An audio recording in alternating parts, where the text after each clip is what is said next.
Laws to target dodgy developers. Let's have a look.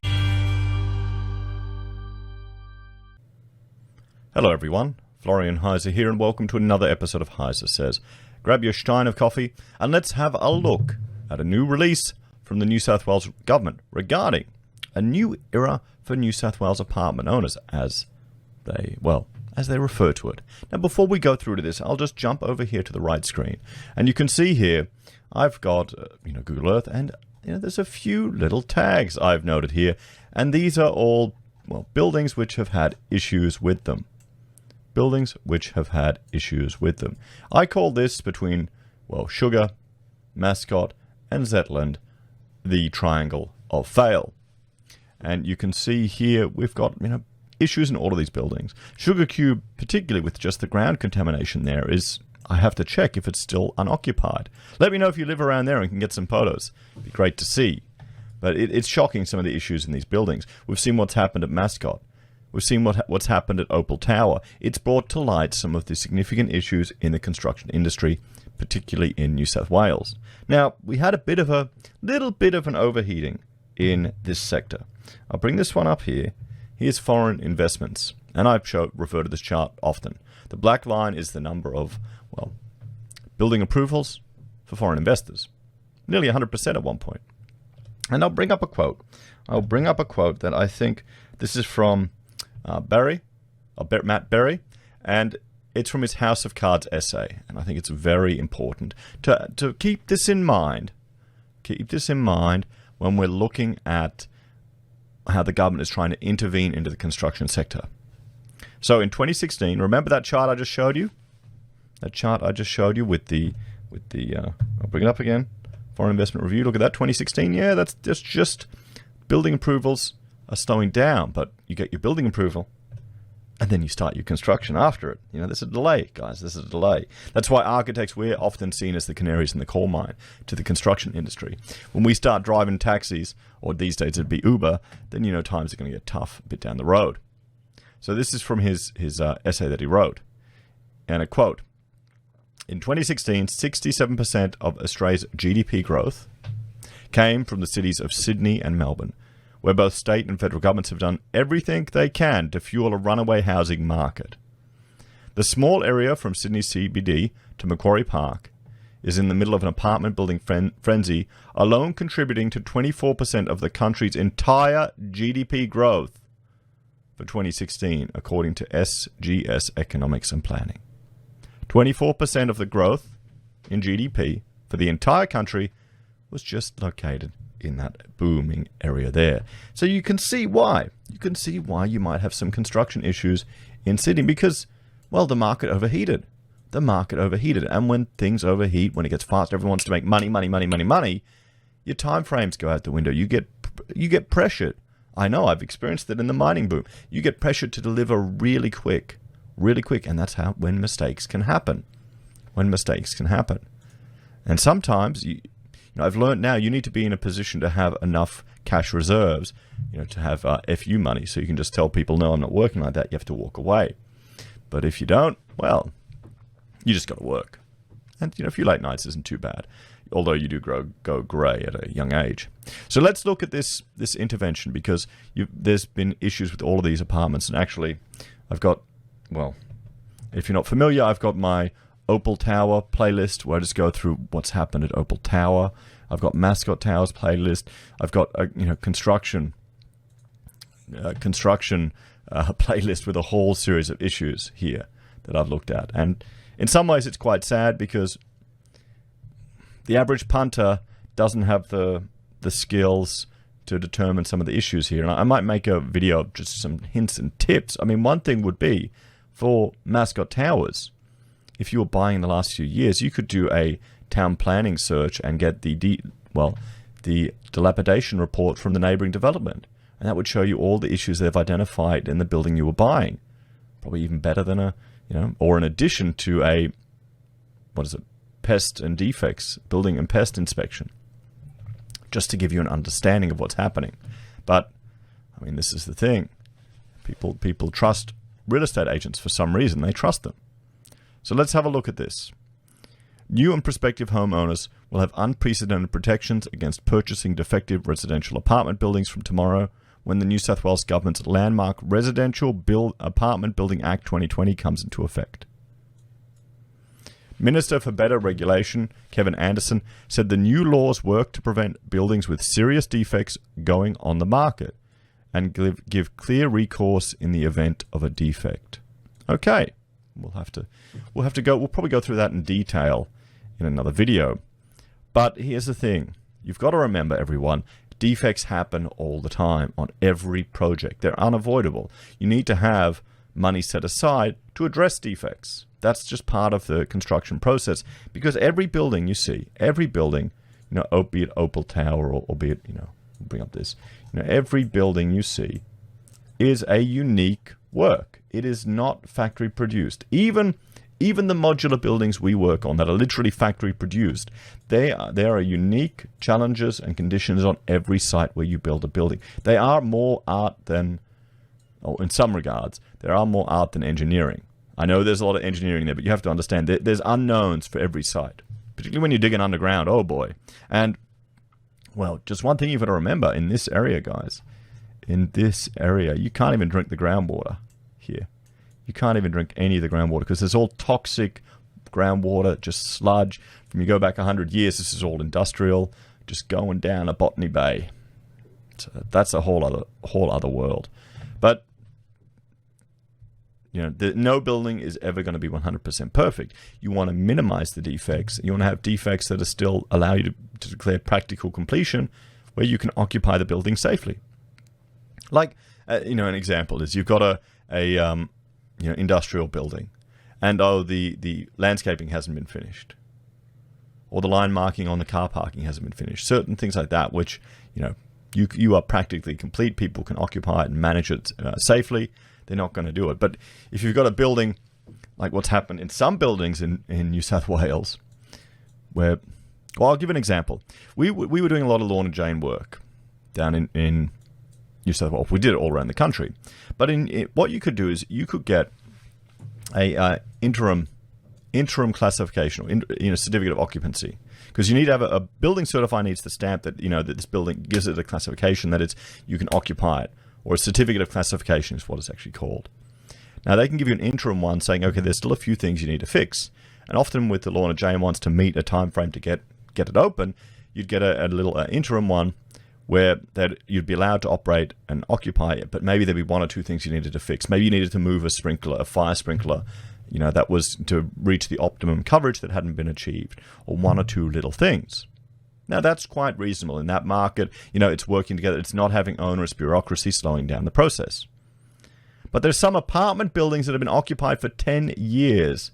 10 years. And I don't know if it's not one of those that have been occupied for 10 years with something like that, where there's serious fire safety issues in these buildings. So there's a lot of problems in New South Wales construction. So let's go here. The days of shonky certifiers and dodgy developers ripping off unknown apartment buyers are numbered. They're officially on notice. We can now stop you pushing defective buildings onto consumers, Anderson said. From tomorrow, the Office of the New South Wales Building Commissioner will have the power to stop defective apartment blocks from being built and sold. Developers who have done the wrong thing can also face huge fines. The changes include a compulsory 6 months notification that a developer will be applying for an occupation certificate. Okay, that's what it is. Occupation certificate. They're called different things in different states. Powers to withhold an occupation certificate where the building is not up to scratch. See, that's the thing. The certifier should be withholding it. The certifier, we shouldn't need this.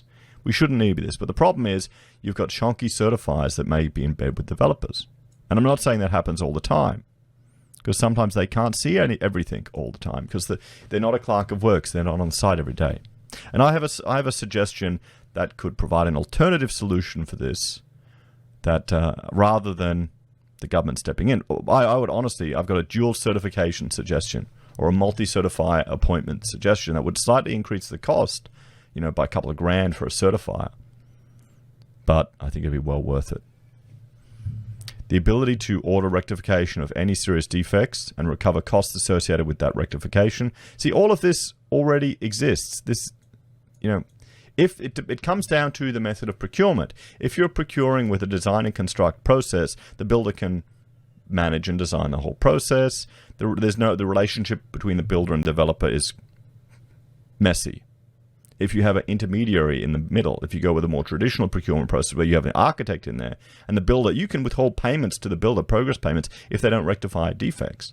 You can bring someone else in to rectify a defect and then take payment off them, or you can take some of the cash guarantee that you hold back. Or you usually get a bank guarantee from them and you cash that in to pay for it if they refuse to do it. So there's there's processes in place to allow this, but the problem is, well, two things. The procurement method that we use, we're generally going to design and construct, and our certification process. So anyway, back to this. On-the-spot inspections of buildings up to 6 years old, and in extreme circumstances up to 10 years old. Okay, well, it's kind of late now, guys. It's kind of late. You've let the horse bolt, and you're going to try and get it back in the stable. The new brown, I'd just be very careful buying anything a decade old. The new powers provide a massive increase to the level of assurance and protection for consumers. See, now I would argue this is just going to be assurance theatre. They're a critical step in the New South Wales government commitment to restoring consumer confidence in the building sector. But this isn't going to... What are you going to inspect every building? I mean, we'll bring up another... From HeiseSays website. The construction map. And we'll jump over here. And this is all just...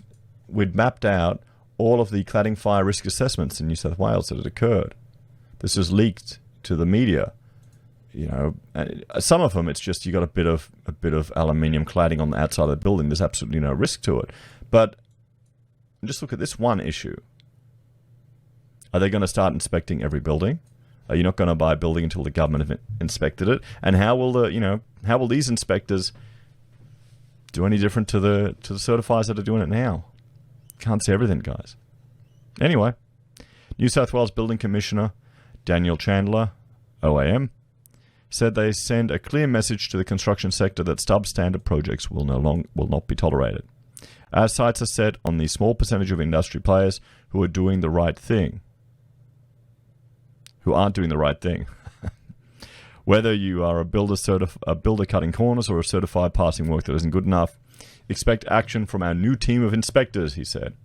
We acknowledge, however, that sometimes things may not always go to plan, and I want to assure the industry that we work constructively during the audit process with parties that are trying to do the right thing to help resolve issues effectively. So there we have it, everyone. There we have it. A new era for New South Wales apartment owners. So what I'm going to do, what I will do, I have another suggestion, another way to restore confidence to the construction industry, one that I still think should be implemented. And I will add this. This is an older video I did in August of last year, restoring construction confidence with dual certification. And I will add this video because it hasn't gotten that many views. It's only 712. I mean, it is from August 2019, so it is a while ago. I'll add that video to the end of this and let you have a look. What do you think about dual certification? Do you think it could be a solution to this? Or do you think the government's intervention is the only way to go? Could a dual certifier system restore confidence in our development sector? Let's have a look. Hello everyone, Florian.heise here and welcome to another episode of HeiseSays. Now, I've been going through a lot of issues in New South Wales and around Australia with our construction sector, particularly the loss in confidence that consumers have in development, in apartment living and the buildings that we have around. Understandably, because of all of the construction issues that we're seeing again and again and again. Now, one solution is to renationalize the building certification process and get the state to control that part of the process. I thought, let's look at some alternatives. And I had one viewer call me up and make a suggestion.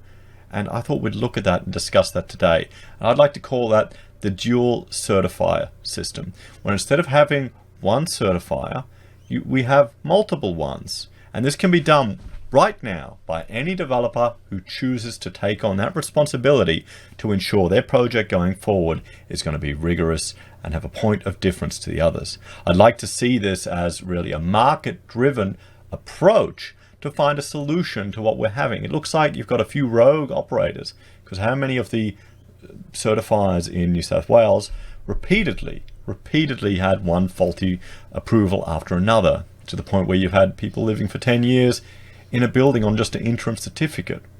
Okay, there's an example. And so I thought we'd do a bit of sketching and just theory craft some ideas about how this might work to get a dialogue going. And leave your feedback in the comments, guys, if you think this is just pipe dreams, but I thought we'd have a look at it. So I've got my surface here, and what we'll do is first we'll just have a look at, imagine this is your project, okay, going on from the start of the project to the completion of the project. Now you've got a few points on there. This is a timeline, and you've got the first one here, which is your DA. We'll call that development approval, and then here you've got construction approval. Now these are two significant milestones in the project. And then finally you've got another one, well, not finally, but one that's quite important, is the certificate of occupancy or the certificate of classification, those type of things. That's when you occupy it. So the DA, that's when you get development approval from the council. That means the council you'll have all your drawings, and you'll get a set of documents that you'll prepare, which have your drawings and everything to a development application point of view, or a level of detail, and council will prepare documents and have conditions on those that you need to abide by. Okay? And the certifier, they are responsible for making sure that you abide by those conditions.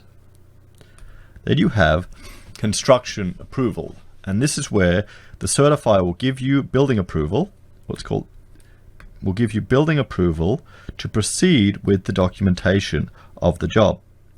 It's almost like my screen is running out of ink. I think it's playing up a little bit. So you've got building approval. This is where the certifier will approve, give you a certificate or approval to proceed. Will stamp the drawings, and those are the construction drawings that you have to build. Now, they need to conform very closely with the DA. They need to meet the requirements of the DA that these developer or the certifier and the council have recommended in here. So the council has said what is required of the DA. The BA drawings, the construction drawings, need to achieve those requirements and meet these, tick off these issues. So the certifier has to ensure that it meets the DA requirements. Then the BA also has to specify all of the building code requirements. So the Building Code of Australia or the NCC, BCA or NCC. So that's the big book. And hang on, I'll get. Come on. So here you go. Here's the last one. You can get it free online now. This is the 2016 version. They're fun to read. Put you to sleep in an instant.